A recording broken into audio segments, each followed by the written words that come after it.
In this tutorial, I'm going to show you how to make this little ceramic pinch pot pumpkin box. So make sure that you have a yogurt cup filled with about 1 inch of water, a fork for scoring, one of the wooden tools. It doesn't really matter what's on this end and this end because we're going to actually be using this part for it, and a piece of clay that's like a little bit smaller than a baseball.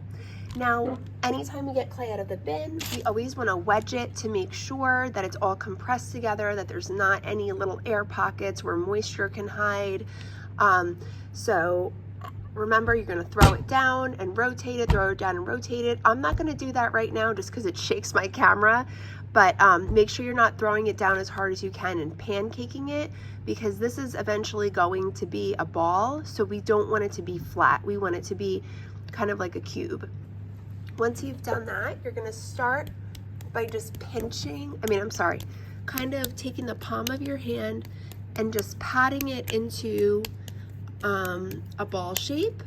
I find that doing this is easier than trying to roll it on the table, but if rolling it on the table gets you a nice sphere shape, then do it, okay? Whatever works. I just find if I hit any like corners in with my hand, it just kind of shapes it really nicely. Once you get it into a ball shape that you're happy with, if there's any big, kind of indents or anything, you can smooth them with your hand. Do not use water right now because you don't want it to be slippery and muddy while you're trying to work with it, okay? Sometimes we overdo it with the water and then that's no good either. So now I'm going to begin pinching it. Now, it's really important that with our pinch pots that we don't make the walls too thick. 2 things. Number 1, the thicker your wall, the more likely that moisture gets trapped in there, and when I fire it in the kiln, it's more likely to break, which would be sad for your pumpkin. And also, if you make the walls a little thinner, you're gonna get a bigger pumpkin, and it'll just be a nicer piece. So you're gonna start by pressing your thumb down almost as far as you can. So you don't want to poke a hole in the bottom, but if you put your hand here, you'll be able to kind of feel your thumb. That's how you know it's good. So it's past like the knuckle point of my finger. It'll be at least that for you, because you have little hands, or at least littler than mine. So now I'm going to start to pinch the walls, but when I'm doing this, I'm not flaring the top out, because what I'm going to actually do is eventually make these walls come back in at the top, and we're going to close this up. So another thing that you can do to make the walls skinnier but still keep it kind of rounded at the top is you can put your thumb in once you get some pinching done, and you can actually smooth and rotate, which is really, really fun to do too. It's like really relaxing. And I'm kind of working my finger up toward the top now, and I'm sort of doing that to the top. So it's almost like I'm pushing the walls out a little and making it a little more circular. Okay, so I have this now. So if you even look at it from the side, it kind of comes in. Now, this part, we are going to start to gently press the center together. Notice I said gently, okay, because we don't want to squish this guy. So I'm sort of pressing, but then as it gets closer to the center, I'm also going to start blending until I close it up. And now I have a completely closed kind of a ball shape. Okay, and if I want it to be a little bit taller, I can gently squeeze it to make it a little more round. You can roll it. Just try to make sure that you know which area is sort of the top. Although actually, if you do such a good job on it that it's a perfect sphere, it doesn't really matter which part is the top, I guess. Okay, so, and this is why it was important when I was pinching to not flare those tops out, because ultimately we're bringing everything in.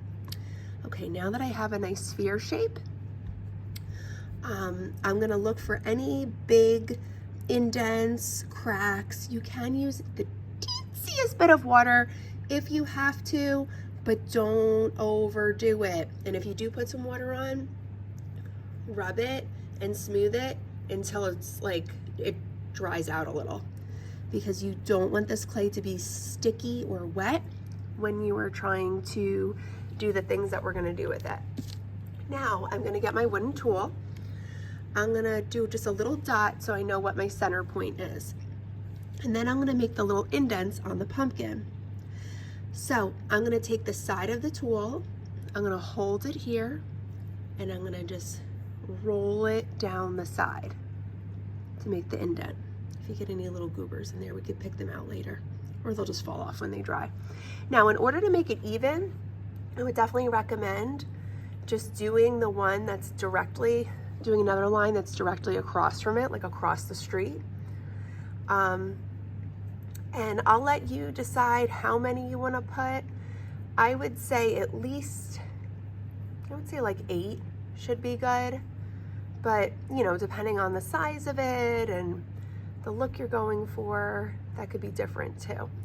Okay, so I'm just rolling it on there. Okay, so now I have these nice little indents. Now I'm going to make my stem. So I'm going to get another piece of clay, and I'm going to wedge that clay, and then I'm going to roll it into a little coil. Okay, so coil is like a long, skinny piece of clay, but don't make it too skinny, okay? About as thick as your pinky, okay? And then I'm going to flatten the bottom and pinch it out a tiny bit. So this is going to be my stem.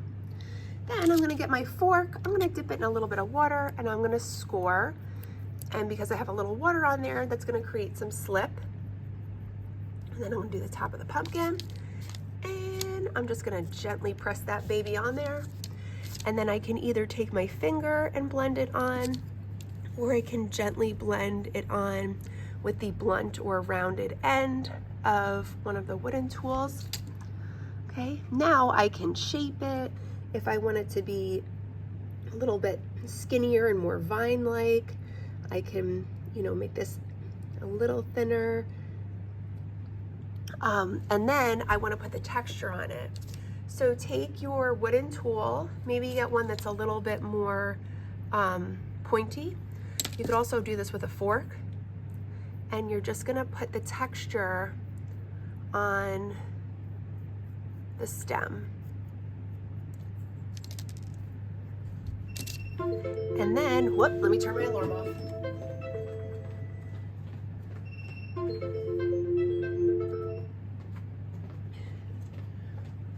Okay, I'm back.